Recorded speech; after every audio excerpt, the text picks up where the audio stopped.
प्रिय भक्तगण, आज हम आपको एक कथा का श्रवण करा रही हूँ जो सुनने मात्र से आपके जीवन में सुख, संपत्ति और धन की वर्षा होगी। तो चलिए कथा को प्रारंभ करते हैं। अगर आप यह कहानी सुन रहे हैं तो पूरा सुनिए। इस कथा को आधा अधूरा छोड़कर जाने की गलती मत करिएगा, क्योंकि इस पवित्र कथा को पूरा सुनने से मनचाहा फल की प्राप्ति होगी। इसलिए इस कथा को पूरा सुने। आप शिव भक्त हैं तो भोलेनाथ का अनादर ना करें। भगवान शिव माता पार्वती से कहते हैं, जैसा इंसान का कर्म वैसा अगला जन्म होता है। कर्म के अनुसार अगला जन्म वैसा ही होता है जैसा कर्म होता है। गरुड़ पुराण के अनुसार हर जीव का पुनर्जन्म होता है, यानी वह फिर से जन्म लेता है। नमस्कार मित्रों, गरुड़ पुराण के मुताबिक मृत्यु के बाद मनुष्य को कौन सा जन्म मिलेगा यह उसके पूर्व जन्म के कर्मों पर निर्भर करता है। अगले और पिछले जन्म के बारे में जानने की उत्सुकता अधिकांश लोगों में होती है। अगले जन्म को लेकर लोगों के मन में जिज्ञासा होती है कि वे मनुष्य बनेंगे या पशु या फिर कीड़े मकोड़े। अगर इंसान बनेंगे तो कई लोगों के मन में यह भी सवाल आता है कि वे महिला के रूप में जन्म लेंगे या पुरुष के रूप में। हिंदू धर्म में ऐसा उल्लेख मिलता है कि जो इंसान जन्म लेता है उसकी मृत्यु अवश्य होती है। परंतु क्या आप जानते हैं कि मनुष्य मरने के बाद कौन सी योनि में जन्म लेता है? गरुड़ पुराण हिंदू धर्म के महापुराणों में से एक है। इसमें जन्म, मृत्यु और मृत्यु के बाद की घटनाओं का विस्तार पूर्वक वर्णन मिलता है। इस पुराण में ऐसी कई बातें बताई गई हैं जिन्हें अपनाने से व्यक्ति अपने जीवन की स्थिति सुधार सकता है। इन महापुराणों में गरुड़ पुराण बहुत महत्वपूर्ण है, जो कि सनातन धर्म में किसी व्यक्ति की मृत्यु के बाद पढ़ा जाता है। गरुड़ पुराण में भगवान विष्णु और गरुड़ पक्षी के बीच बातचीत को बताया गया है। साथ ही इसमें व्यक्ति के चरित्र के बारे में भी बताया गया है। ईश्वर की दृष्टि में जो अच्छे कर्म यानी आपके काम होते हैं उन्हें पुण्य कहा जाता है, और जो बुरे कर्म होते हैं उन्हें पाप कहा जाता है। गरुड़ पुराण और कठोपनिषद में उल्लेख मिलता है कि मनुष्य धरती पर जो कुछ भी पाप करता है उन सभी पापों की अलग अलग सजा बारी बारी से मिलती है। गरुड़ पुराण के अनुसार जो व्यक्ति अच्छे कर्म करता है उसे स्वर्ग में जगह मिलती है, वहीं बुरे कर्मों के लिए नरक का सामना करना पड़ता है। आज हम आपको इसी के बारे में बताने जा रहे हैं। दोस्तों, गधे, कुत्ते, बिल्ली, सांप, बंदर, गिरगिट, बकरा, भेड़िया, गाय, कछुआ, कीड़े मकोड़े, कोई पशु, पक्षी, पेड़, पौधे, स्त्री आदि में हर पापी मनुष्य का जन्म होता है। यहाँ सबसे पहले आपको यह जानना जरूरी है कि क्या सच में पूर्ण जन्म होता है। मित्रों, इस बात को एक उदाहरण से समझते हैं। कई बार जब बच्चे का जन्म होता है तो उनमें किसी प्रकार का दोष होता है। कुछ बच्चे किन्नर पैदा होते हैं या फिर ऐसे पैदा होते हैं जिनमें कोई शारीरिक दोष होता है, जैसे कोई जन्म से ही विकलांग होता है या जन्म से ही देखने में असमर्थ होता है। ऐसा भी होता है कि कुछ बच्चों को जन्म से ही मल मूत्र का द्वार नहीं होता है। इसके पीछे विज्ञान अपने तर्क देता है, पर हम शास्त्र के अनुसार बताएंगे। इस जीवन में बच्चे को उसके पिछले जन्म के कर्मों के आधार पर कष्ट भोगना तय होता है, इसलिए शारीरिक असमर्थता भी साथ आती है। गरुड़ पुराण में लिखा है कि पांडव भाइयों को उनके अपने अपने कर्मों के अनुसार अलग अलग घरों में जन्म मिला था। गरुड़ पुराण में विस्तार से बताया गया है कि जब तक शिशु मां की कोख में रहता है तब तक उसे पिछले जन्म का सब कुछ याद रहता है। उसे यह भी स्मरण होता है कि उसने पिछले जन्म में क्या क्या कर्म किए थे। दुखी होकर वह जीव ईश्वर से प्रार्थना करता है कि इस जीवन में वह सत्कर्म करेगा और भगवान का नाम जपता रहेगा। लेकिन जब शिशु माता के गर्भ से निकलकर इस पृथ्वी पर आता है तो ईश्वर उसकी पिछले जन्म की यादाश्त मिटा देते हैं, यानी उसके दिमाग से पिछले जन्म की बातें भुला दी जाती हैं और वह जीव फिर से सब कुछ भूलकर मोह माया में उलझ जाता है। इस कारण उसके पास परमात्मा के लिए समय नहीं बचता। अब आइए फिर अपनी बातों पर वापस आते हैं। कैसे कर्म के अनुसार अलग अलग जन्म मिलते हैं। पहले कछुए का जन्म माता पिता को कष्ट पहुंचाने वाली संतान या भाई बहन को प्रताड़ित करने वाले मनुष्य कछुआ की योनि में जन्म लेते हैं। कई बार गलत कार्य करने वाले यह सोचते हैं कि कोई उन्हें देख नहीं रहा है, इसीलिए कई बार लोग ऐसे पाप कर बैठते हैं जिनके गंभीर परिणाम इस जीवन के अलावा अगले जीवन में भी भुगतने पड़ते हैं। मित्रों, कछुए का जीवन काल बहुत लंबा होता है। कछुआ 50 या 100 साल नहीं जीता, बल्कि उसका जीवन काल 300 से 500 वर्षों के बीच होता है। यानी इस अपराध की सजा बेहद लंबी और कठिन होती है। स्त्री का जन्म किसे मिलता है? गरुड़ पुराण के अनुसार जब आत्मा को नया जन्म मिलता है तो चाहे वह पुरुष का हो या स्त्री का, आत्मा को उस शरीर के अनुरूप व्यवहार में ढलकर अपना कर्म करना होता है। शरीर के जरिए कर्म करके ही आत्मा अपने जन्म के उद्देश्य को सार्थक या निरर्थक बना सकती है। अच्छे कर्म करके आत्मा मुक्ति के मार्ग की ओर अग्रसर हो सकती है और बुरे कर्म करके अपनी स्थिति को भविष्य में बदतर बना सकती है। यदि कोई पुरुष महिलाओं जैसा आचरण करता है और स्वभाव में महिलाओं वाली आदतें ले आता है तो ऐसे पुरुषों को अगले जन्म में स्त्री का रूप मिलता है। बंदर की योनि इस जन्म में मनुष्य योनि मिलने का अर्थ यह नहीं है कि अगला जन्म भी इसी योनि में मिलेगा, क्योंकि जीवन, मरण और अगला जन्म सब कुछ कर्मों के आधार पर ही तय होता है। व्यक्ति जन्म लेता है और अपने मालिक का विश्वास पात्र बनता है, लेकिन बाद में उसका विश्वास तोड़ देता है। उसका सामान्य जीवन काल लगभग 30 वर्ष का होता है। मित्रों, धर्म ग्रंथों में इसके पीछे का कारण कर्म फल दोष बताया गया है। गरुड़ पुराण में मनुष्य के हर कर्म का लेखा जोखा दिया गया है, जो न केवल उसके पाप और पुण्य का निर्धारण करता है, बल्कि मरने के बाद मिलने वाली सजा और अगले जन्म की योनि के बारे में भी बताता है। जो व्यक्ति लूटपाट करता है, जानवरों को सताता है और शिकार करके अपने परिवार का पालन पोषण करता है, उसे अगले जन्म में किसी कसाई के हाथों मृत्यु प्राप्त होती है, यानी वह जानवर के रूप में जन्म लेता है। गरुड़ पुराण के मुताबिक जो व्यक्ति मृत्यु के समय भगवान का नाम लेता है, भगवान उसकी मुक्ति का मार्ग खोल देते हैं।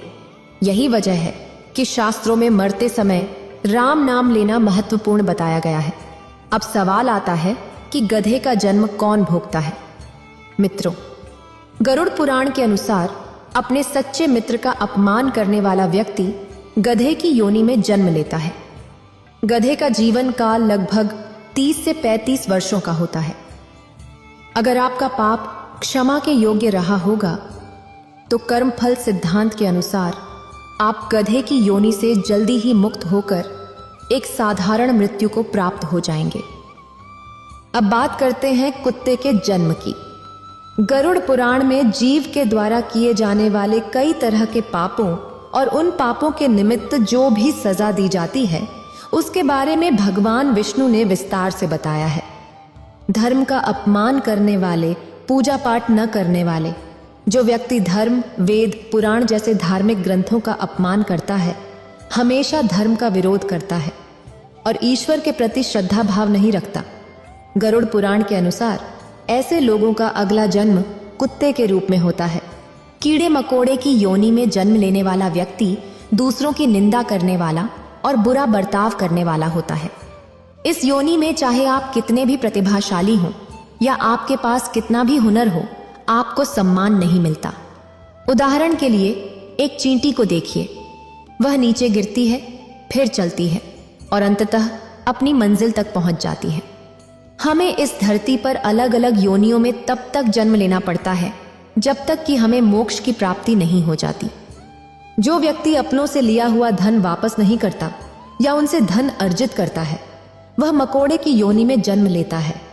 योनियों का जीवन काल व्यक्ति के कर्म फल पर निर्भर करता है। जो स्यापा में व्यक्ति किसी चीज को चोरी करता है, वह तोता बनता है। वहीं सुगंधित पदार्थ की चोरी करने वाला व्यक्ति छछुंदर के रूप में जन्म लेता है।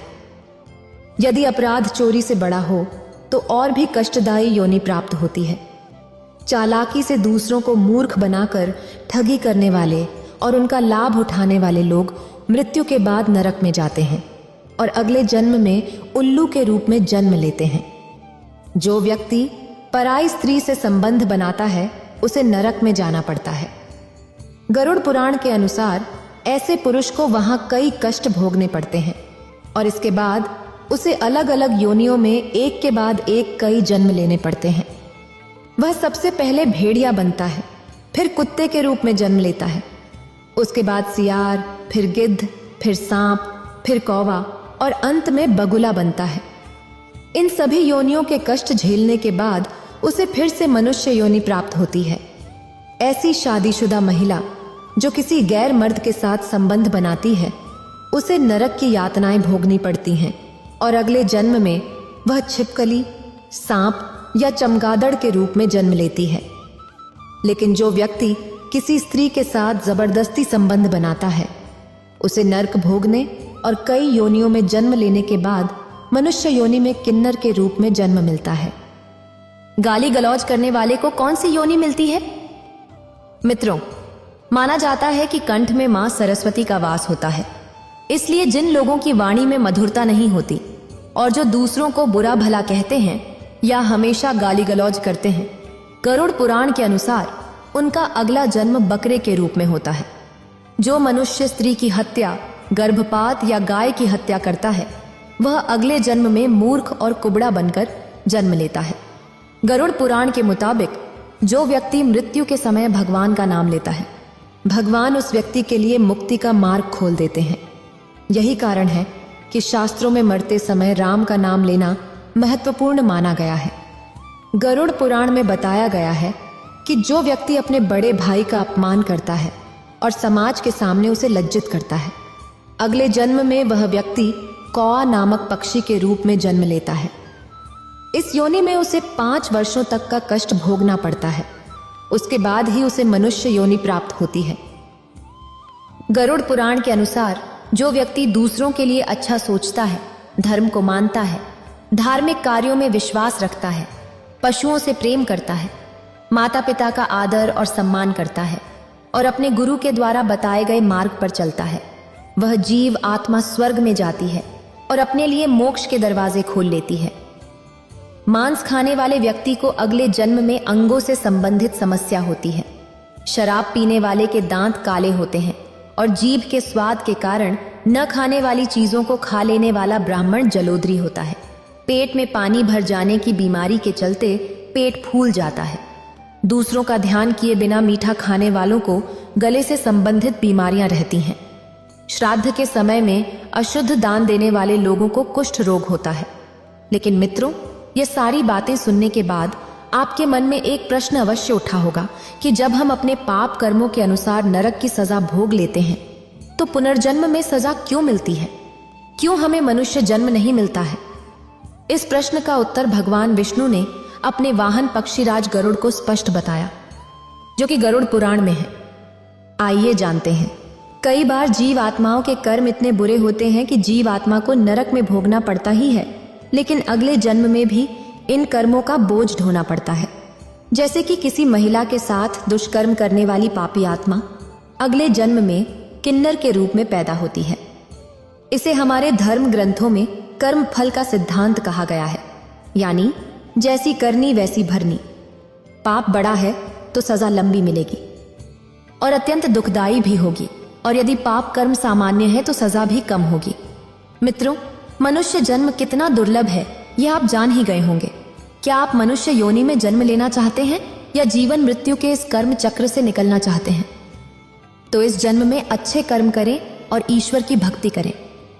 अभी तो आप मनुष्य योनि में जन्म लिए हैं, लेकिन इससे पहले आपका किस योनि में जन्म हुआ था?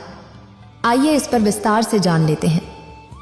जब भी आप सोने जाएं, तो अपनी आंखें बंद करके उल्टे क्रम में अपनी दिनचर्या के घटनाक्रम को याद करें। जैसे सोने से पहले आप क्या कर रहे थे, फिर उससे पहले क्या कर रहे थे, और भी गहराई में जाएं और देखें उससे पहले आप क्या कर रहे थे। इस तरह की स्मृतियों को सुबह उठने तक ले जाएं। दिनचर्या का क्रमश जारी रखते हुए अपनी यादाश्त को बढ़ाते जाएं। ध्यान के साथ इस जाति स्मरण का अभ्यास जारी रखने से कुछ महीनों बाद आपकी यादाश्त बढ़ेगी और नए अनुभवों के साथ पिछले जन्म को जानने का द्वार भी खुलने लगेगा। मित्रों, यह साधना कठिन जरूर है, लेकिन योगाभ्यासी के लिए सरल है। सम्मोहन क्रिया से भी पिछला जन्म जाना जा सकता है। इस वीडियो को बोलते समय कोई त्रुटि हो तो मैं क्षमा चाहती हूँ। उम्मीद है आप सभी को ये वीडियो अच्छी लगी होगी। अगर आप शिव के सच्चे भक्त हैं तो चैनल को सब्सक्राइब और वीडियो को लाइक करके कमेंट में हर हर महादेव लिख दीजिए।